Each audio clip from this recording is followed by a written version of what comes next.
kan Islam ya? Ya. Itu kan pertanyaan. Ya. Kalau memang semua para nabi itu mengajarkan Islam, bukti konkretnya apa?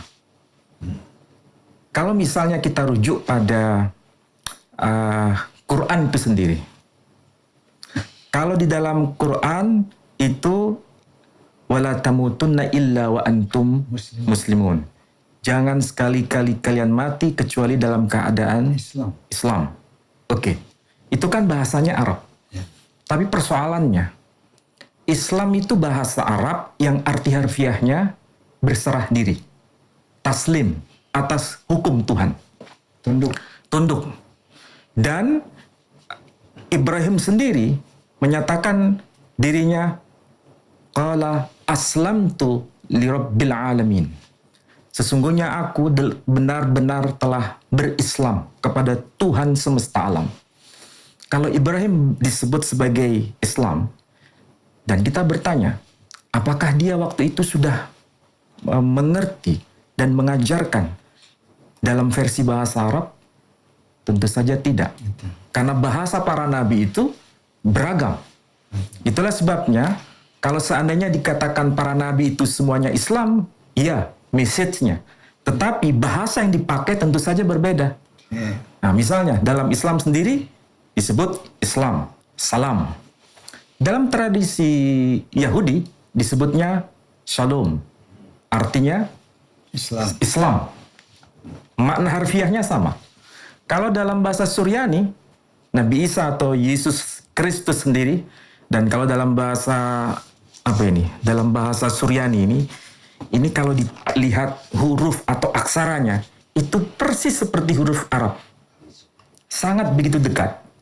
Makanya di dalam teks ini, beliau tidak disapa dengan Yesus Kristus, tapi disapa namanya dalam bahasa Suryani dengan sebutan Aiso de Mesiho. Aiso de Mesiho. Dalam bahasa Arab disebut Isa al-Masih. Sementara dalam bahasa Yunani dikenal dengan nama Yesus Christos. Karena bahasanya khas Eropa, khas Indo-Eropa. Sementara kalau ini konteksnya bahasa Timur Tengah, bahasa Semitik. Ini bahasa kerennya. Kalau bahasa Semitik sangat-sangat dekat dengan bahasa-bahasa yang kita kenal, bahasa Ibrani, Arab, dan Suryani itu sendiri. Jadi Isa sendiri mengajarkan Slomo. Slomo itu arti harfiahnya damai sejahtera. Hindu mengajarkan apa? Om, Santi, Santi, Shanti, Om. Arti harfiah Santi apa? Damai sejahtera. Dalam bahasa Mandarin, dalam bahasa Tionghoa yang kita kenal, selalu diucapkan dalam tradisi agama Konghucu, Sancai, Sancai, Sancai. Arti harfiahnya damai sejahtera, bukan Sinchan ya, tapi Sancai. Kalau Sinchan kartun, ini Sancai. Sancai itu arti harfiahnya damai sejahtera. Sapcai itu kuliner. Jadi kalau kita lihat dari aspek bahasa itu, secara istilahnya memang berbeda, tapi inti pesan dalam masing-masing kata itu mengajarkan hal yang sama. Sehingga saya punya keyakinan begini, tapi keyakinan berdasarkan riset, bukan keyakinan sebagai doktrin. Saya punya pemahaman bahwa memang ajaran agama itu satu, diturunkan dari Tuhan yang Maha Satu. Dalam rentang zaman yang berbeda, bahasa-bahasa yang berbeda, tetapi message-nya itu sama, tapi disampaikan dalam bahasa yang beragam. Itulah sebabnya dan bertahap. Itulah sebabnya kitab sucinya namanya berbeda. Yang satu disebut Taurat, yang satu disebut Injil, yang satu disebut Quran, yang satu disebut Zabur. Tapi diturunkan dari Tuhan yang Maha Satu dalam bahasa yang beragam. Sehingga di dalam Al-Quran sendiri kan disebutkan walikulli qaumin had. Setiap ummah pasti ada nabinya, ada penyerunya. Sedangkan yang disampaikan itu bilisani qaumi, dalam bahasa kaumnya. Sehingga tidak salah bila disimpulkan di kalangan masyarakat awam, semua para nabi itu agamanya satu. Iya.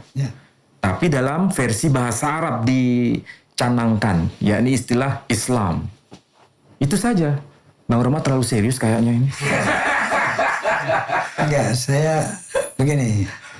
Saya tidak hanya mendengar, tapi saya menelan. Saya justru apa yang saya dapat sekarang ini dari seperti ini. Ketika saya sekolah masih kecil, saya nggak pernah belajar di rumah.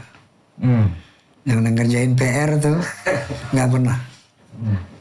Tapi saya naik kelas terus. Kenapa? Ketika guru mengajar, saya manteng gitu loh. Itu saya masukkan, sehingga nggak perlu belajar lagi di rumah. Iya. Jadi tadi bukan saya bengong gimana, tapi saya menyerap energi positif tadi. Menyerap ilmu yang Anda tengah lantunkan. Sehingga ini merekam. Jadi bukan astagfirullahaladzim, tahaduts bi ni'mah. Saya belajar dari banyak orang dengan mendengar. Di samping membaca tentunya. Tapi salah satu yang lebih berkesan, lebih masuk itu ketika mendengar. Makanya ketika orang tengah memaparkan ilmu, dengarkanlah dengan baik-baik. Artinya, dengarkan dengan baik. Sebagaimana Al-Quran Allah mengatakan, Wadi Al-Quran hendaklah kamu dengarkan dan perhatikan. La'akum tuflihun, sehingga kamu beruntung. Oke, lanjutkan Pak. Tadi gini, kita sudah dapat satu kesimpulan teman-teman. Bahwa agama satu itu ternyata Tuhan itu satu, clear. Oke? Clear, Tuhan itu satu. Tadi setelah dijabarkan, kemudian bahwa agama itu satu, karena Tuhan satu, aturannya satu, bahwa setiap umat punya nabi, konon nabi itu jumlah ada 124.000. 124.000 nabi. Nabi. Artinya ini diturunkan oleh 124.000 bangsa ya. Kemudian ada dari sekian nabi ada 313 rasul. 313 rasul ini tentunya yang rasul adalah nabi belum tentu rasul. Nah ternyata tidak masuk akal kalau Allah satu, kemudian di sini dilarang minum, di sana boleh minum gitu ya. Di sini nggak boleh berzina, di sana boleh gitu kan nggak mungkin.